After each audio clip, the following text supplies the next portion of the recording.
পশ্চিম এশিয়ার যুদ্ধ, পশ্চিম এশিয়ার আকাশে যুদ্ধের ঘন কালো মেঘ আরো ঘনীভূত হচ্ছে। ইরান এবং ইসরায়েলের মধ্যে সংঘাত ক্রমশ জটিল হচ্ছে। আর ঠিক এই পরিস্থিতিতেই কিন্তু ইরানের সর্বোচ্চ ধর্মীয় নেতা আয়াতুল্লাহ আল খামেনি তিনি একেবারে সপরিবারে বাংকারে আশ্রয় নিয়েছেন। শুধু তিনি একা নন, তার পুত্রও কিন্তু সেই বাংকারে আশ্রয় নিয়েছে। আয়াতুল্লাহ আল খামেনি ইরানের সর্বোচ্চ ধর্মীয় নেতা এবং ইরানের এক সংবাদ মাধ্যম সূত্রে খবর, খামেনির ছেলেও কিন্তু ওই বাংকারে আশ্রয় নিয়েছেন। গত শুক্রবার থেকে শুরু হয়েছে এই সংঘাত, ইরান এবং ইসরায়েলের মধ্যে লাগাতার হামলা এবং দুপক্ষ কেউই কিন্তু দমে যেতে রাজি নন। আরো একবার আপনাদেরকে জানিয়ে রাখতে চাই, ইরান কিন্তু সংঘর্ষ বিরতি রাস্তাতে এখনই যেতে রাজি নয়। ইরানের সাফ বার্তা, যতক্ষণ না ইসরায়েল তাদের উপরে হামলা চালানো বন্ধ করছে ততক্ষণ পর্যন্ত তারা কোনো রকম কোনো আলোচনার টেবিলে যেতে রাজি নয়। ইতিমধ্যেই ইসরায়েলি হামলায় 200-রও বেশি ইরানের সাধারণ নাগরিকের মৃত্যু হয়েছে। অর্থাৎ রাজায় রাজায় যুদ্ধ হচ্ছে, উলু খাগড়ার প্রাণ যাচ্ছে। বিস্তারিত জানবো, সুচারু মিত্র রয়েছেন আমাদের সঙ্গে টেলিফোন লাইনে। সুচারু, এই মুহূর্তে ইরান এবং ইসরায়েল সম্পর্কে নতুন কি তথ্য পাচ্ছি? দেখো, ইরান এবং ইসরায়েলের পাল্টা missile attack, ballistic missile attack বারবার চলছে এবং আবারও ইরানের পারমাণবিক কেন্দ্রকে লক্ষ্য করে আক্রমণ ইসরায়েলের, এবং যার ফলে ইরানের এক নেতা, মানে সবচেয়ে প্রথম সারির নেতা তিনি আয়াতুল্লাহ, তিনি নিজে বাংকারের মধ্যে লুকিয়ে আছেন। তার কারণ ইরানের যে সার্বিক পরিস্থিতি সেটা যথেষ্ট উদ্বেগজনক।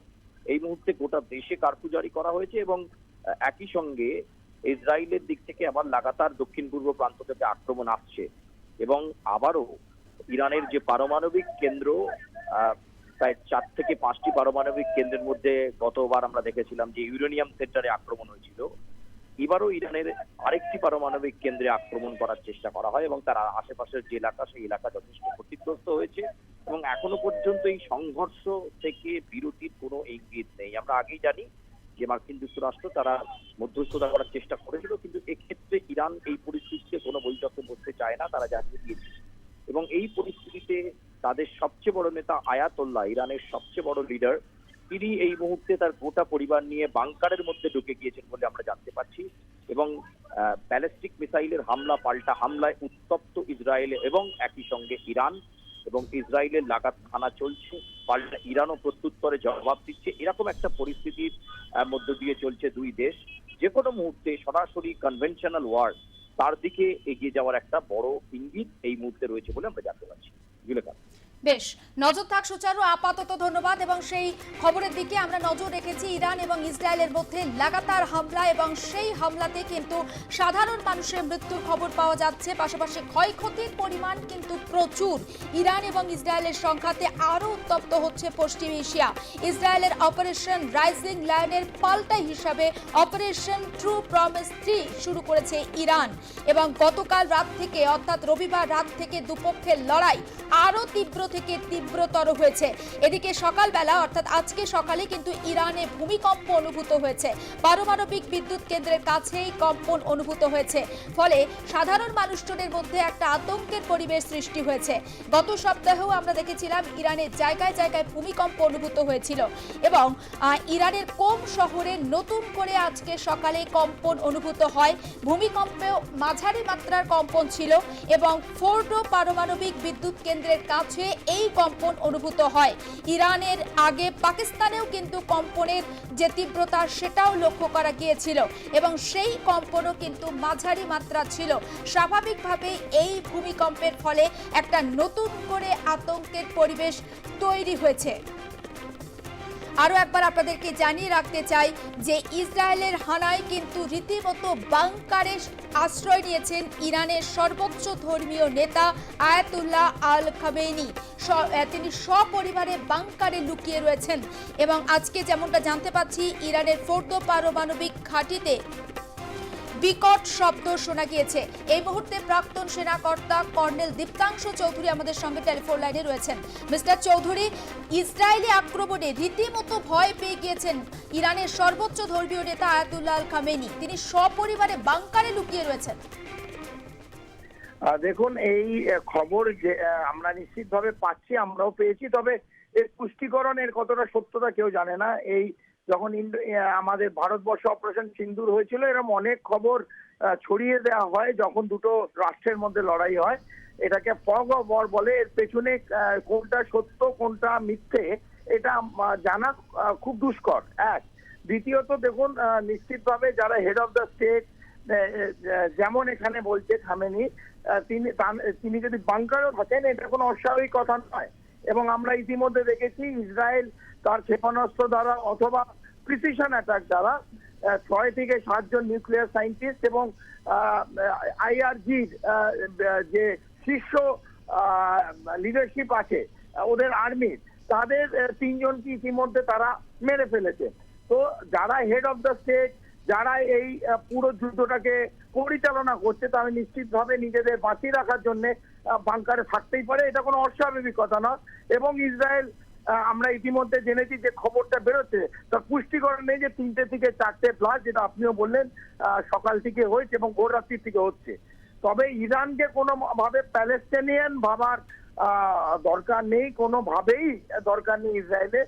এবং ইতিমধ্যে আমরা দেখতে পেরেছি তেল আভিভ অথবা যে ওদের বন্দর শহর আছে হাইফা, সেখানে কিরম ভাবে ক্ষেপণাস্ত্র ইরানও গত 2 দিন থেকে 3 দিন কিভাবে অ্যাটাক করেছে এবং সিভিলিয়ান ক্যাজুয়ালিটিও হয়েছে। এবং ওদের অয়েল ডিপো, ওদের যে আইডিএফ আছে হেডকোয়ার্টার, মানে ইসরায়েলি আর্মির হেডকোয়ার্টার, সেখানেও কিন্তু ইরানিয়ান অ্যাটাক করেছে। তো যে আয়রন ডোমের এত গর্ব পুরো বিশ্বে ইসরায়েলের, সেটাও কিন্তু ভেদ করেছে ইরান, সেটা দেখিয়েছে ভেদ করতে পারে।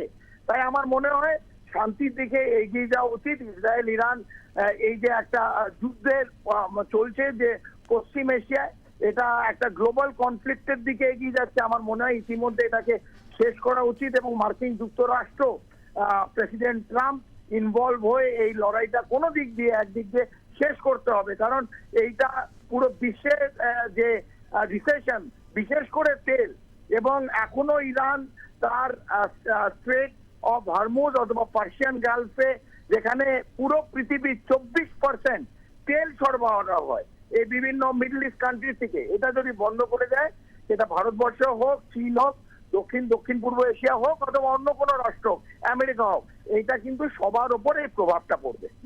কর্নেল চৌধুরী, ইরান কিন্তু সাফ জানিয়ে দিয়েছে যে তারা কোনোভাবে আলোচনার টেবিলে এই মুহূর্তে অন্তত যেতে রাজি নয়, কারণ তাদের একটাই বক্তব্য, ইসরায়েলকে আগে হামলা থামাতে হবে।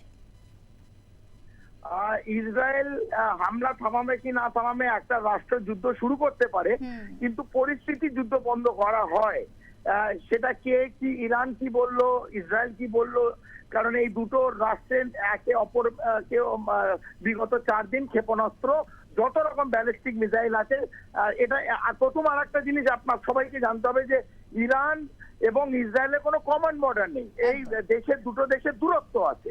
তো সেইখানে এরা কিন্তু ক্ষেপণাস্ত্র, মিসাইল হোক অথবা এয়ার অ্যাটাক হোক চালিয়ে যাচ্ছে এবং সিভিলিয়ান টার্গেট, যেখানে মহিলা বাচ্চা, তাদের কিন্তু তাদের ধ্বংস হচ্ছে, মৃত হচ্ছে। এটা কামনা নয়, এই যুদ্ধ থামা উচিত। কিন্তু এই থামাবেটা কে? সেই ইরান একরকম বলবে, ইসরায়েল একরকম বলবে। তাই যারা বুদ্ধিসম্পন্ন দেশ, পাশ্চাত্য দেশ, তাদের এগিয়ে আসা উচিত। কিন্তু আমরা দেখেছি ইউক্রেন এবং রাশিয়া 29 মাস দুটো খ্রিস্টান স্টেটের মধ্যে লড়াই হচ্ছে, তখন কারো ভূরক্ষেপ নেই এবং ন্যাটো চুপচাপ ঘুমোচ্ছে। 19 মাস দেখেছি ইসরায়েল কিরম ভাবে প্যালেস্টিনিয়ান, হামাস অথবা তাদের সাধারণ নাগরিকদের মানে ভেঙে ঘুরিয়ে দিয়েছে। একটা জিউ স্টেট আর একটা ইসলামিক প্যালেস্টাইনদের শেষ করে দিয়েছে, তখনও পৃথিবীর কোনো ভূরক্ষেপ নেই। তো আজকে সেখানে ইরান ইসরায়েল কোন দিকে যায় আমাদের নিশ্চয়ই নজর থাকবে। কিন্তু ইন্ডিয়া পাকিস্তান যখন অপারেশন সিন্দুর হচ্ছিল, তখন মার্কিন যুক্তরাষ্ট্র ওই ফার্স্টেস্ট ফিঙ্গার ফার্স্ট বলে কোন মানেগা ক্রোড়পতি মে, তখন ট্রাম্প দৌড়ে এসে বললো আমি যুদ্ধ বন্ধ করেছি। যদিও ট্রাম্পের এখানে তৃতীয় কেন বললো, কি বললো, ইটস এ $1 মিলিয়ন কোয়েশ্চেন। যেখানে দরকার সেখানে আমার মনে হয় মার্কিন যুক্তরাষ্ট্র গিয়ে এই বন্ধ করা উচিত, কারণ এটা তেলের ব্যাপার। আর এই প্রভাব শুধু একটা দুটো দেশে পড়বে না, এটা বিশ্বে কিন্তু ছড়িয়ে পড়বে। একেবারে একেবারে অনেক ধন্যবাদ। আমরা কথা বলছিলাম প্রাক্তন সেনাকর্তা কর্নেল দীপ্তাংশু চৌধুরী ছিলেন আমাদের সঙ্গে। এবং আরো একবার আপনাদেরকে জানিয়ে রাখতে চাই, ইরান এবং ইসরায়েলের মধ্যে যে সংঘাত, সেই সংঘাত গতকাল রাত থেকে কিন্তু আরো তীব্রতর হয়েছে এবং দুই দেশের এই লাগাতার হামলা, আর সেই লাগাতার হামলার মধ্যে কিন্তু ইরানের সর্বোচ্চ ধর্মীয় নেতা আয়াতুল্লাহ আল খামেনি তিনি সপরিবারে বাংকারের ভিতরে আশ্রয় নিয়েছেন। সবটা নিয়ে দুই দেশের পরিস্থিতি, পশ্চিম এশিয়ার পরিস্থিতি আরো জটিল হচ্ছে। আর এমতো পরিস্থিতিতে তৃতীয় কোনো পক্ষ যদি হস্তক্ষেপ না করে, দুই দেশের মধ্যে যে যুদ্ধ ঘাত প্রতিঘাত চলছে সেটা কিন্তু আগামী দিনে বিশ্বের কাছে একটা ভয়াবহ বার্তা বহন করবে, সেটার বলার অপেক্ষা রাখে না।